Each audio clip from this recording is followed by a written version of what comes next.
As for their rings, they were so high they were dreadful, and their rings were full of eyes, round about them 4. And when the living creatures were, the wheels went by them.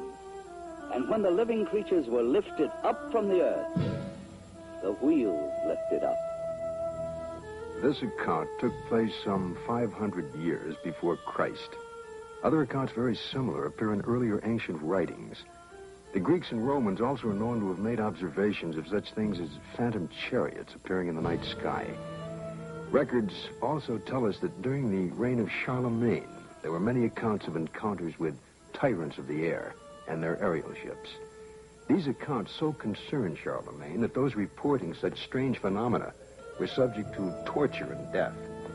Here is one recorded event given between the 8th and 9th century in France. One day, among other instances, it chanced at Lyon that 3 men and a woman were seen descending from these aerial ships. The entire city gathered about them, saying that they were magicians sent by Charlemagne's enemy to destroy the French harvest. In vain, the 4 innocents sought to vindicate themselves, saying that they were their own country folk and had been carried away a short time since by miraculous men who had shown them unheard of marvels. Luckily, the Bishop of Lyon pronounced the incident as false, saying it was not true these men had fallen from the sky, and what the townfolk said they had seen there was impossible.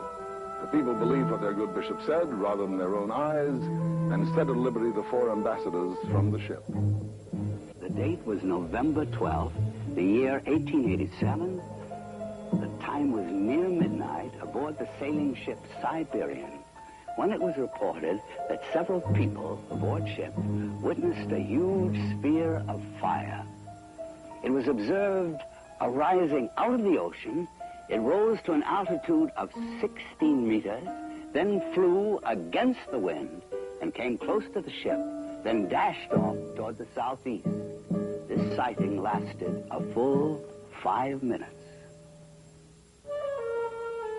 Within the years 1896 and 97, mysterious airships were reported all across the United States.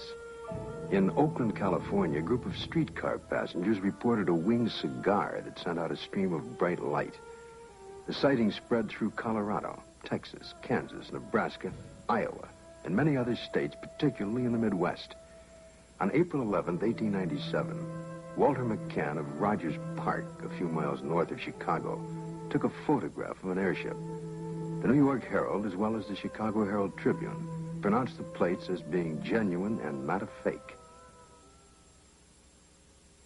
Dr. Jacques Vallée, international authority on the UFO experience. The first thing I'd like to dispel is a frequent misconception that UFOs are limited to this country. Very often people ask me,